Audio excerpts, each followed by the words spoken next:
Todos, privilégio poder estar aqui com vocês. Sou Roger, da Aliança Bíblica de Novo Hamburgo, e muitos de vocês talvez já ouviram falar de mim, da Vanusa, minha esposa da Aliança de Passo Fundo, e a gente passou um bom período lá também, mas hoje nós retornamos à nossa cidade, nossa igreja de origem, que é a Aliança Bíblica de Novo Hamburgo. Tenho trabalhado lá agora já há 4 anos. Tenho mais 2 filhos, a Aimee, de 16, o Ian, de 14. Eles ficaram lá porque hoje nós temos um programa especial do DIP, Dia da Igreja Perseguida com Portas Abertas, e eles fazem parte da programação. Então eles não puderam estar aqui conosco, né? Mas é um prazer de poder estar aqui. Eu estive aqui na inauguração de vocês, nessa casa nova que Deus presenteou essa igreja. Isso é um privilégio de Deus para vocês. E o desejo é que realmente esse lugar seja um lugar de bênçãos para a vida de vocês, mas também para essa cidade, para esse bairro e tudo mais. Porque o prédio pelo prédio, qualquer coisa pode ser. O que vale para Deus são as vidas das pessoas que podem estar aqui e que podem também, a partir daqui, serem alcançadas por vocês. E que esse pode ser um lugar de bênçãos mesmo. Então minha esposa está ali agora, ela chegou, pode levantar a mão assim, beleza, é a Vanusa, ela está aqui comigo. Vamos colocar diante de Deus, mais uma vez, e falando e conversando com Ele. Obrigado, Senhor, por nós podermos nos reunir aqui, obrigado por esse tempo de louvor que podemos ter tido, de músicas que podemos declarar, fazer declarações a Ti de quem o Senhor é, daquilo que nós pensamos de Ti, dos agradecimentos que podemos dar a Ti, Senhor. Obrigado porque nós podemos nos encontrar nesse lugar. E não só porque podemos nos encontrar, Senhor, mas obrigado porque o Senhor está aqui. A Tua presença faz com que esse momento seja um momento especial, em que os Teus filhos, a igreja do Senhor Jesus Cristo, se encontram para louvar, para conversar sobre a Tua palavra, para Te glorificar, Senhor. Então, agradecemos por todas essas coisas e pedimos a Tua bênção, Espírito Santo de Deus que está aqui agora. Abre as nossas mentes, abre os nossos corações para compreendermos a Tua voz, Senhor. A voz que deseja imensamente falar conosco.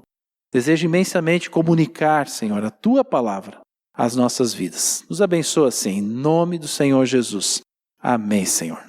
Muito bem, o que eu quero conversar com vocês hoje é qual é o tipo de vida que nós queremos? Que tipo de vida que nós realmente desejamos? No que nós realmente queremos correr atrás?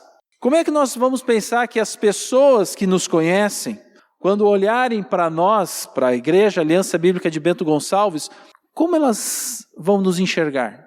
Como elas vão nos ver? Por isso, o que nós queremos? Que tipo de vida nós desejamos? Tem um amigo meu que estava vindo de Passo Fundo, e ele, chegando ali em Veranópolis, ele estava com bastante fome, e ele leva ainda umas 2 horas para chegar em Novo Hamburgo, e ele pensou, mas eu podia passar num lugar, e aí ele passou ali pelo aquele restaurante de farina que tem ali, e ele viu assim, promoção de pastel. Ele gosta muito de pastel, esse meu amigo lá. E ele parou lá no Farina, entrou, quando ele entrou, ele já sentiu aquele cheiro de pastel gostoso, porque era promoção, tinha bastante pastel para ser oferecido. E ele sentiu aquele cheiro daquele pastel maravilhoso, Então ele já começou a sentir assim a saliva começar a se criar, As papilas gustativas começaram a começar a trabalhar. E ele chegou no balcão e aí estava o seu Farina, não sei se tu conhece o dono lá, mas é um senhor gringão, com um bigodão desse tamanho. Aqueles assim que engoliu um pardal e ficou o rabo para fora, Não enxerga nem a boca. E aí, me dá um pastel. O seu Farina deu o pastel para ele pegou aquele pastel, mordeu aquele pastel. Quando ele mordeu aquele pastel, aquilo foi algo fantástico, Ele estava com fome, ele estava com vontade, ele gostava de pastel, aquela massa crocante, gostosa, aquela carne bem temperada, e ele comeu aquilo com um sabor, com um desejo. E aí ele olhou, e ele viu outro pastel. E aí ele foi e pediu outro pastel. E aí ele começou a comer aquele pastel. Mas aquele pastel já não era igual ao primeiro pastel. Porque o primeiro pastel, o cara estava morrendo de fome. E aí ele estava com desejo, e aquele segundo pastel já não tinha mais todo aquele sabor. Porque ele já estava com o estômago já mais cheinho, né? O desejo de comer, de saciar aquela vontade já tinha passado. E ele comeu aquele segundo pastel. Mas aí ele veio mais um problema. Porque ele acreditava que aquele pastel era realmente algo que poderia fazer diferença para a vida dele, ele escolheu comer um terceiro pastel.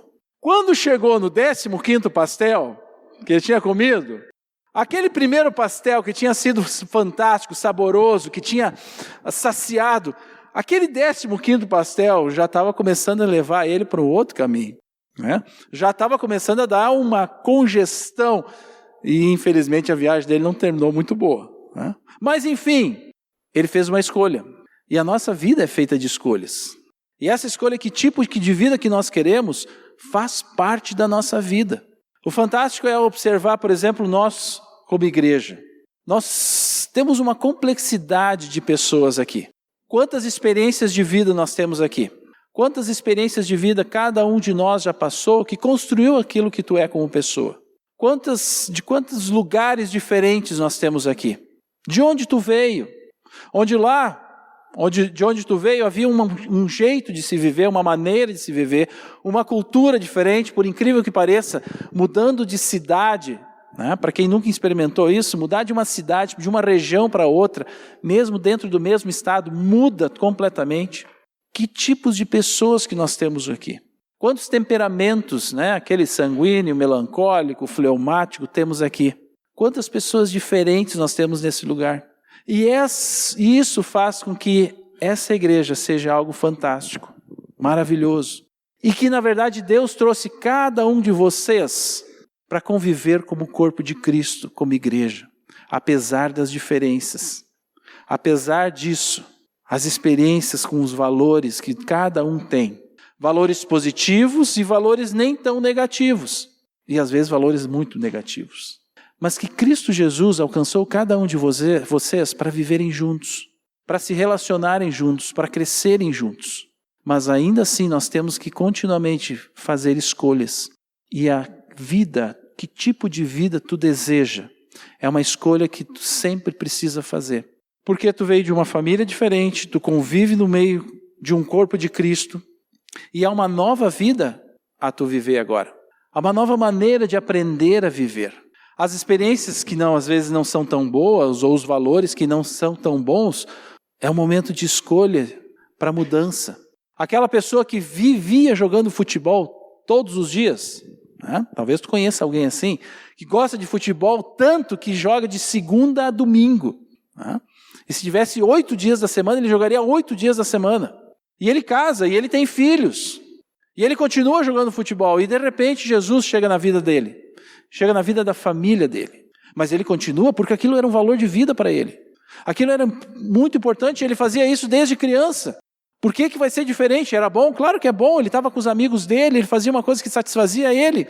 Mas aí nesse momento Jesus chega e diz, eu quero algo novo para a tua vida. Tem algo diferente para ti. Como assim algo diferente? Eu sempre fiz isso da mesma forma. Eu quero que tu mostre amor para a tua família. Mas eu mostro amor para a minha família. Eles têm tudo que eles precisam. Eles têm casa, eles têm comida, eles têm roupa para se vestir. Eu dou uma boa escola para os meus filhos. Eles têm tudo que precisam. O dinheiro está ali. Não. Jesus diz, há algo melhor ainda que tu pode dar para eles. O amor e a tua presença com a vida deles. Algo novo para a vida dessa pessoa. E uma decisão que essa pessoa precisa tomar. E ele começar a experimentar como é bom fazer aquilo que Deus deseja para as nossas vidas. Poder experimentar isso. Ou alguém que viveu com muito sofrimento, alguém que passou por muitas dificuldades na sua infância, que passou fome, teve que lutar muito. E aí se casa, tem filhos, mas porque ele passou por muitas dificuldades, teve muitos apertos, ele era uma pessoa muito fechada. Tudo aquilo que era dele, nós ninguém. E aí Jesus alcança essa pessoa. E aí Jesus diz, olha, mas eu quero agora que tu possa dividir coisas da tua vida com outros. Como dividir? Eu nunca fiz isso na minha vida. Eu não preciso fazer isso. Sim. E a pessoa toma a decisão de mudança e aceita aquilo que Jesus fala para a sua vida. E ele começa a experimentar algo fabuloso, maravilhoso. O privilégio de poder dar de si para as outras pessoas. São mudanças que o Senhor pode fazer nas nossas vidas, mas que nós temos que escolher. Para que tipo de vida nós queremos? Para que tipo de vida nós realmente desejamos? Não só para nós, mas como igreja, como corpo de Cristo. Porque no meio de tudo isso, o que nós temos que saber é que Deus nos faz perfeitos. Sabia? Deus te formou perfeito. Deus te criou, Deus te planejou lá na eternidade. E Ele sabia que tu ia nascer. Não só que tu ia nascer, mas Ele estaria presente na tua formação, lá no ventre da tua mãe. Salmo 139 vai dizer isso. Lá, quando tu estava sendo formado, lá os teus tecidos, teu corpo, eu estava presente. Eu estava presente quando eu estava ali formando o teu ser, a tua pessoa, de como tu seria. Deus te fez perfeito. O grande problema de tudo isso foi o pecado. O pecado que distorceu tudo isso e que continua distorcendo a perfeita obra de Deus. O pecado que faz com que nós nascemos pecadores. O pecado que faz com que toda esta beleza da natureza de Deus, toda essa criação de Deus, fique distorcida. Mas Cristo nos dá essa nova vida. Cristo nos dá esse privilégio de sermos mudados, sermos transformados. Cristo nos dá os privilégios de nós podemos escolher a vida, o tipo de vida que nós queremos. Porque a partir de Cristo nós temos uma nova vida. Mas nunca se esqueçam, nunca a gente pode esquecer que existe um inimigo chamado Satanás, que sabe disso. Sabe que Cristo Jesus muda as nossas vidas. Sabe que Cristo Jesus quer que a gente tenha uma vida diferente. E por isso Ele coloca nas nossas vidas muitas vezes o medo. O medo, porque quando nós temos algo que há anos nós vivemos daquela forma, daquela maneira, quando nós conquistamos alguma coisa que nos dá segurança, quando nós fazemos coisas sempre da mesma maneira, nós que temos essa necessidade nos sentimos seguros. Nós temos uma casa boa, nós conquistamos aquilo, conquistamos o estudo, várias coisas que nós ficamos apegados àquilo. E aí Jesus olha para nós e diz, eu quero que tu entregue para mim isso. Não, isso é meu. Não, eu quero que tu entregue para mim. Deixa eu fazer isso para ti. Mas Satanás diz, não faz isso, ele quer roubar de ti. Tu vai ficar sem nada. Se tu entregar isso nas mãos dele, ele vai ficar com isso, tu não vai ter mais nada. E Satanás coloca o medo no nosso coração. A insegurança falsa. Porque nós não podemos esquecer que Satanás também é o pai da mentira. E ele distorce todas as coisas e paralisa todo esse processo maravilhoso que o Senhor quer fazer nas nossas vidas. E Satanás sabe exatamente o ponto de cada um de nós, o ponto fraco que vai fazer as nossas vidas muitas vezes estremecer. E ele vai tentar. E ele vai tentar. Duas coisas que muitas vezes acontecem. Primeiro, nós criamos uma falsa imagem muitas vezes de nós mesmos como pessoas. Aquilo que a gente chama de auto-engano. Nós nos enganamos, nos auto-enganamos. Mesmo que todas as informações necessárias estão dizendo que não deve ser daquela forma, nós queremos continuar insistindo que seja daquela forma.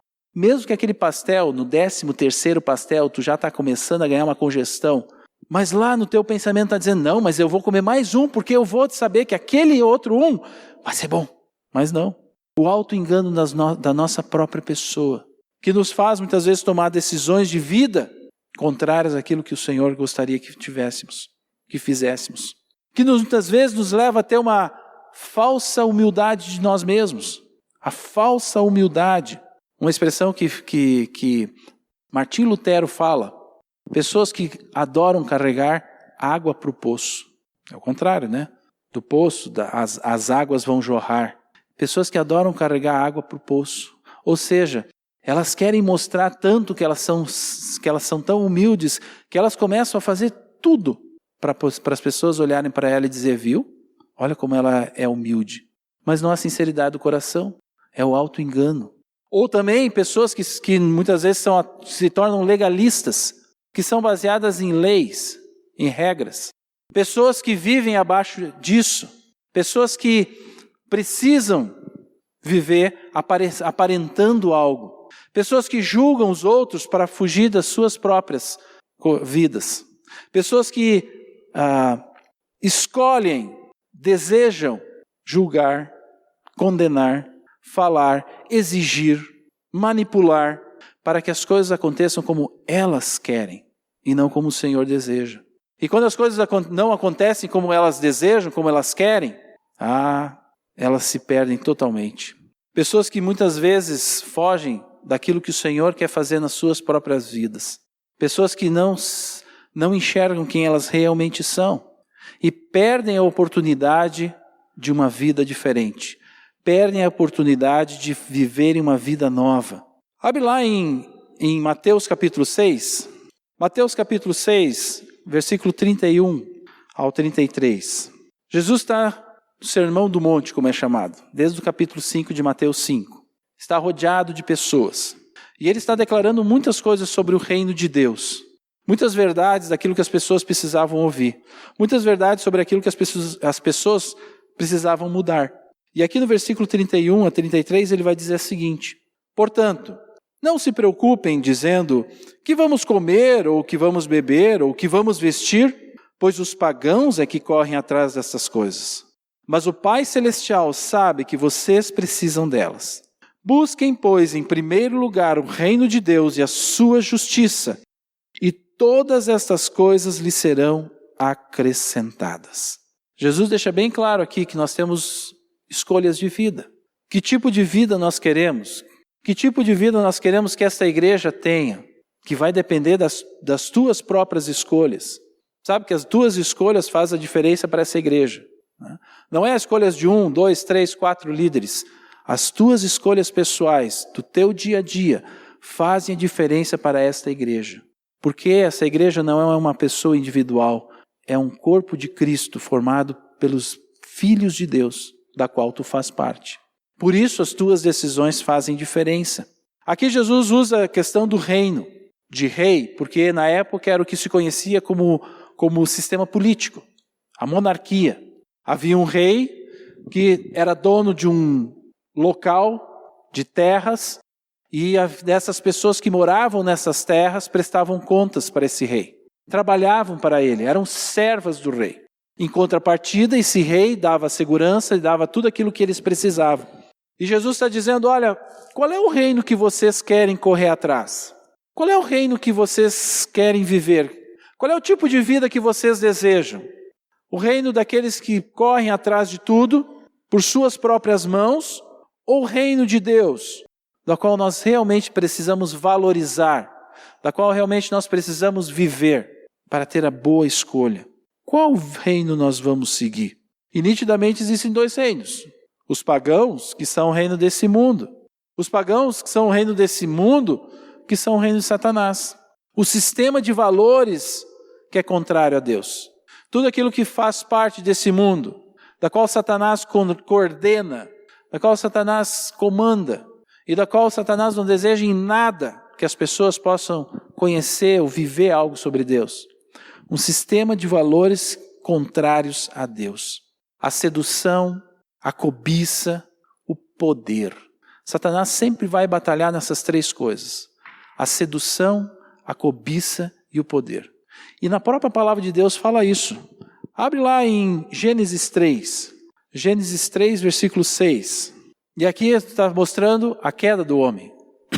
Lá no começo, lá no início de tudo. E diz no versículo 6 o seguinte: quando a mulher viu que a árvore parecia agradável ao paladar, era atraente aos olhos, e além disso, desejável para dela se obter discernimento, tomou do seu fruto e comeu. Não é só a mulher não que comeu, o homem e a mulher comeram. E o homem tinha mais responsabilidade que a mulher, porque o homem é o líder. Homens, não se esqueçam disso. Mas era agradável ao paladar, era atraente aos olhos, era desejável para dela se obter discernimento. Sedução, cobiça, poder. Abre lá em 1 João agora, lá no final da palavra de Deus. 1 João capítulo 2, versículo 16. Lá no final do Novo Testamento, lá quase no final da Bíblia. 1 João 2,16. Pois tudo que é no mundo, a cobiça da carne, que é agradável ao paladar, a cobiça dos olhos, que é atraente aos olhos, e a ostentação dos bens, que é desejável para dela se obter discernimento, não provém do Pai, mas do mundo. Satanás sempre vai tentar nos atrair por essas questões. A sedução, a cobiça, o poder. Satanás, quando tentou Jesus, depois que Jesus passou 40 dias em jejum, Satanás seduziu Jesus, tentou seduzir Jesus pelo poder. Olha, o que eu vou fazer? Se tu te atirar daqui, olha tudo que eu tenho para te oferecer. Se tu fizer isso, olha o que eu posso fazer por ti. Satanás seduzindo Jesus através do poder, através da cobiça. Ele sempre vai tentar fazer isso. E ele vai fazer isso com as nossas próprias vidas. Ele vai dizer para ti, tu tem que dar um jeito nas coisas. É só tu, ninguém vai resolver nada. Ah, esse tal de Deus? Não, ele é lá longe, ele está fora dessa vida. Tu tem que dar um jeito na tua vida. Tu tem que conquistar por ti mesmo. Não, essa coisa de investir no reino de Deus, que está aqui, dito aqui, não. Busca em primeiro lugar o reino de Deus. Não. Busca em primeiro lugar o teu reino. O meu reino. O teu reino. Vai lá, corre atrás. E aí nós vemos famílias despedaçadas, filhos destruídos, seres humanos carentes, angustiados, perdidos, porque conseguem se deixar seduzir por Satanás, nesses enganos que ele faz. Aquilo que nós conquistamos, quando nós confiamos nas nossas próprias mãos, nós conseguimos conquistar aquilo que as nossas mãos conseguem. Quando nós confiamos em Deus, nós conseguimos e experimentamos algo fantástico, que é a sua generosidade e a sua bondade. Quando nós confiamos nas nossas próprias mãos, nós só alcançamos o que nossas mãos conseguem conquistar. Mas quando nós confiamos em Deus, nós conseguimos experimentar a sua generosidade, bondade e abundância. Ah, quer dizer então que agora eu vou sentar e vou esperar. Não, de jeito nenhum. Porque Deus deu o trabalho como bênção. Sim, trabalho não é maldição, é bênção. Mas nós nunca podemos colocar a nossa confiança no trabalho. Nós nunca podemos colocar a nossa confiança no dinheiro que o trabalho nos proporciona. Primeiro, porque tudo vem de Deus, é dele. Se tu tem um trabalho, agradeça a ele. Se esse trabalho tem te dado dinheiro, agradeça a ele. Usa esse trabalho para o reino de Deus. Mas como? Seja um filho de Deus lá onde tu está. Puxa vida, essa pessoa é tão diferente, o que ela tem de diferente? Ah, vem comigo, eu tenho um grupo célula que a gente se encontra, eu tenho uma celebração num domingo de noite, vem conhecer mais o pessoal. E essa pessoa vem, faz parte de um grupo célula, ou vem para uma celebração e percebe e experimenta a vida de Jesus no meio da igreja. Porque as pessoas que estão vivendo esta igreja desejam tomar a decisão de viver a vida do reino. A decisão, que tipo de vida vocês querem, que tipo de vida nós queremos? A vida do reino de Deus. Sem sombra de dúvida. Porque o reino de Deus tem uma vida maravilhosa a oferecer para cada um de nós. O reino de Deus é algo que permanece para sempre. O rei Salomão foi um dos grandes reis de Israel. Filho de Davi, o sucessor de Davi. E foi a palavra de Deus diz que foi o homem mais sábio que existia no mundo. E ele, no livro de Eclesiastes que ele escreveu, um livro muito interessante, porque ele faz uma analogia da sua própria vida. E ele diz que ele se deu o direito, porque ele era muito rico, porque ele era um rei, ele tinha muito poder, ele se deu o direito de experimentar tudo que ele poderia. Ele experimentou as melhores comidas, as melhores bebidas, ele experimentou as melhores mulheres, tudo que o mundo poderia oferecer, os maiores conhecimentos ele pôde ter. E o livro de Eclesiastes vai detalhando essas coisas, muito interessante ler ele. Se tu nunca leu o livro de Eclesiastes, leia, é muito interessante esse livro. E ele vai dialogando, ele vai falando isso. Mas no final do livro, ele faz uma declaração bombástica. Sim, porque ele era o rei. E ele pôde experimentar de tudo, do bem, do melhor, tudo que nós podemos imaginar, do que seria uma satisfação de vida de um ser humano. Mas no final do livro de Eclesiastes ele diz, olha, de tudo que eu vi, de tudo que eu conheci, de tudo que eu experimentei, eu chego nesta conclusão: teme a Deus e guarda os seus mandamentos. Não se deixe ser seduzido por esse mundo. A vida que tu deseja, que seja a vida do reino de Deus. Porque o mundo, Satanás, vai te seduzir. Ele vai te trazer muitas vezes o poder. Ele vai te trazer o dinheiro. Não te deixa seduzir como sendo a única fonte de verdadeira vida. Não. Usa estas coisas para expandir o reino de Deus. Deixe Deus tocar no teu coração para usar o teu trabalho, usar os teus bens, usar o teu dinheiro, usar o teu conhecimento para declarar o reino de Deus. Aonde tu está? Na faculdade, na escola, no teu trabalho, em casa, no meio das pessoas. Que elas possam ver a escolha de vida que tu tem feito. Que de novo fará diferença para essa igreja. Porque a escolha de vida que nós devemos escolher do reino de Deus passa por aquilo que a palavra de Deus diz. E como corpo de Cristo, a primeira coisa, a mais importante de todas, é que nós devemos amar uns aos outros. Apenas abaixo de amar a Deus. Ama a Deus e ama o teu próximo. Mas é uma escolha que eu preciso fazer. Porque o mundo não quer isso. O mundo vai dizer para ti, ele pisou no teu calo, ele pisou no teu pé, pisa nos dois pés dele. Ele te deu um tapa nas costas, vai lá e esmurra a cara dele. E Jesus diz, não, perdoa. E as pessoas que vêm conhecer essa igreja, no grupo pequeno, numa celebração, individualmente, elas vão ver o amor de Jesus na vida de vocês, nas nossas vidas. Vão perceber que nós temos feito a escolha do reino de Deus. Porque a escolha do reino de Deus não é só teorias. Não é só coisas que lemos aqui, mas são experiências de vida que nós temos todos os dias com Ele. Experiências que fazem com que a nossa fé seja fortalecida. Experiências que fazem com que a nossa fé cresça cada vez mais. A fé significa não ter medo. A fé que significa confiar. Porque o perfeito amor joga fora todo medo. E o perfeito amor está em Jesus Cristo, Filho de Deus. Experiências que podem ser de cura, de restauração, de livramento, de satisfação de vida, de valores, de transformação de valores de vida. O Passo Fundo tinha uma senhora que foi diagnosticada com câncer de mama. Eu acho que era. Câncer de mama. E ela tinha o laudo do médico. E daqui a 30 dias ela iria fazer de novo o mesmo exame. E nesses 30 dias ela orou, ela jejuou, ela pediu para a igreja orar, jejuar. E dali 30 dias ela fez de novo o exame. E não tinha mais nada. E aí chega diante do médico, e o médico fica com aquela cara assim, olhando os dois exames, comparando um e o outro. Mas eu não sei explicar, deve ter tido um erro aqui.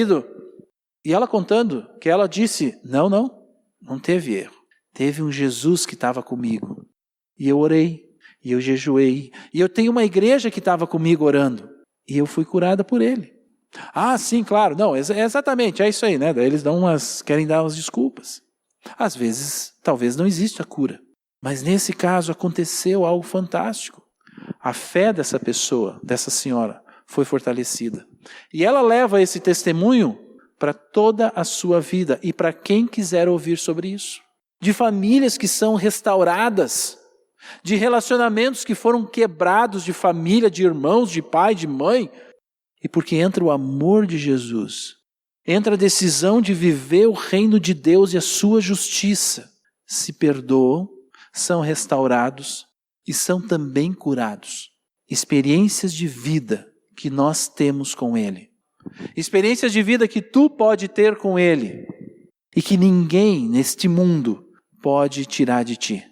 E que tu leva isso para a tua vida, mas tu leva isso para muitas e muitas outras pessoas. Por isso, todos os dias nós temos que tomar essa decisão. Que tipo de vida nós queremos? Como nós desejamos nos relacionar uns com os outros. Como nós desejamos que essa igreja seja conhecida. Como eu quero que os meus colegas de trabalho, de faculdade, vizinhos, familiares, como eu desejo que eles me vejam. Como Jesus quer que eu seja. Lembra, foi Ele que te criou. Leia o Salmo 139, leia ele como sendo a tua pessoa. E veja a maravilha de Deus, do amor que tanto nós cantamos hoje sobre o amor dele. A satisfação de ter Ele na nossa vida, é isso aí. O que nós devemos então desejar, a vida que nós queremos, é a partir dos valores do reino de Deus. Quanto mais vivermos isso, mais essa igreja viverá isso. Mais ela será conhecida porque ela deseja viver esses valores de Deus. E para concluir, o reino de Deus não tem fim. Abre lá em Daniel, capítulo 2. Daniel lá no Antigo Testamento. Daniel, capítulo 2, versículo 44. Daniel, capítulo 2, versículo 44. Aqui está falando, nesse trecho, ele está falando sobre o futuro. Não só o futuro de Daniel, o futuro da humanidade, da história de Deus com a humanidade.